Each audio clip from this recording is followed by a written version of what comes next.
Today in Environment and Everyday Life, community education and its importance. A conversation about community education with Professor Celso Sanchez from Federal University of the State of Rio de Janeiro, in Brazil. Community education is very important because it is connected directly with the territory. The idea of community education means starting from the knowledge existing in those territories and in those communities, beginning with the recognition of the producers of this knowledge and this wisdom. This is a very important perspective because we understand that in each of these communities there is knowledge, specific and unique knowledge in the ecosystem of relations that these communities have with each other, with the medium, and with their ancestral wisdoms. For example, so we recognize that there is an ecology of knowledge. Community education dialogues with the ecology of knowledge, recognizes local knowledge, recognizes teachers of this local knowledge, and understands the dynamic and territorialized knowledge enables an access to an educational, contextualizing local realities.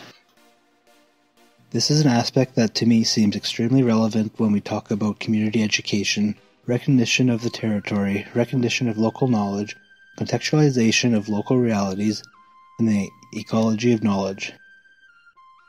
Connecting this knowledge with other knowledge, such as the knowledge of the scientific community or from other places, other territories, which makes community education and education continuously in dialogue between the local and the global.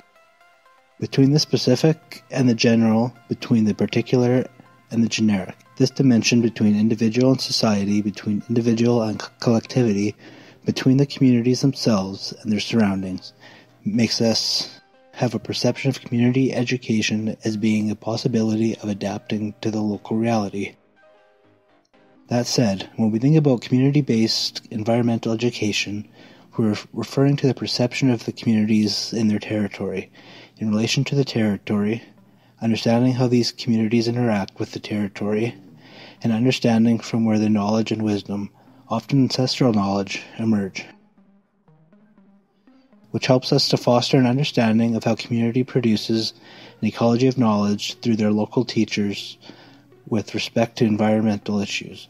Thus, community-based environmental education is one which seeks to create the ecology of knowledge through local teachers in connection with the global environmental demand, and using that to create discourses that are based in reality. In the context of the local reality. This is why we invite you to get to know GISID, our research group of environmental education studies based in the South, which is dedicated to studying this theme. As Professor Celso says, we must recognize the knowledge of our social leaders, our indigenous people, and the people who form the base of the community. We greatly appreciate the participation of Professor Celso in this episode. Also, thanks to Landon Floen for made Celso voice. Don't forget to subscribe on our platform, Apple Podcasts, Spotify, Deezer, and another. Goodbye.